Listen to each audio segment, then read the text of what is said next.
मेरे देवता, मेरे नयन, मेरे पंथ, मेरे प्रकाश, आज कितने दिनों बाद तुम्हें खत लिखने का मौका मिल रहा है। सोचा था बिनती के ब्याह के महीने भर पहले गांव आ जाऊंगी तो एक दिन के लिए तुम्हें आकर देख जाऊंगी, लेकिन इरादे इरादे हैं और जिंदगी जिंदगी। अब सुधा अपने जेठ और सास के लड़के की गुलाम है। ब्याह के दूसरे दिन ही चला जाना होगा। तुम्हें यहां बुला लेती, लेकिन यहां बंधन और पर्दा तो ससुराल से भी बदतर है। बिनती से तुम्हारे बारे में बहुत पूछा, वो कुछ नहीं बताई। पापा से इतना मालूम हुआ कि तुम्हारी थीसिस छपने गई है, कन्वोकेशन नजदीक है। तुम्हें याद है, वादा था कि तुम्हारा गाउन पहनकर मैं फोटो खिंचवाऊंगी। वो दिन याद करती हूं तो जाने कैसा होने लगता है। एक कन्वोकेशन की फोटो खिंचवाकर जरूर भेजना। क्या तुमने बिनती को कोई दुख दिया था? बिनती हरदम तुम्हारी बात पर आंसू भर लाती है। मैंने तुम्हारे भरोसे बिनती को वहां छोड़ा था। मैं उससे दूर, मां का सुख उसे मिला नहीं, पिता मर गए। क्या तुम उसे इतना भी प्यार नहीं दे सकते? मैंने तुम्हें बार बार सहेज दिया था।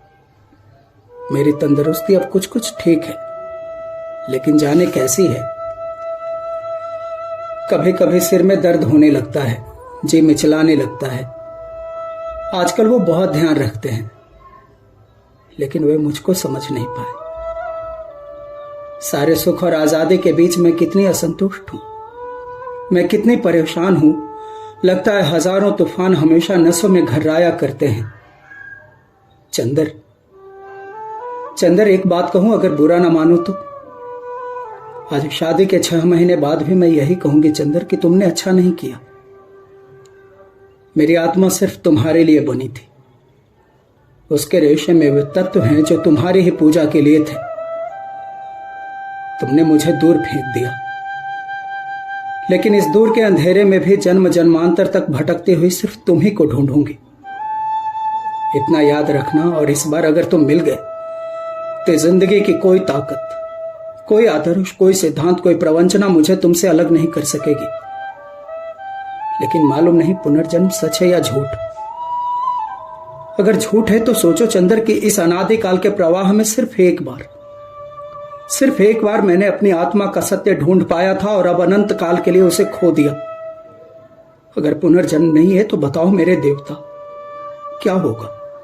करोड़ों सृष्टियां होंगी, प्रलय होंगे, और मैं अतृप्त चिंगारी की तरह असीम आकाश में तड़पती हुई अंधेरे की हर परत से टकराती रहूंगी, न जाने कब तक के लिए।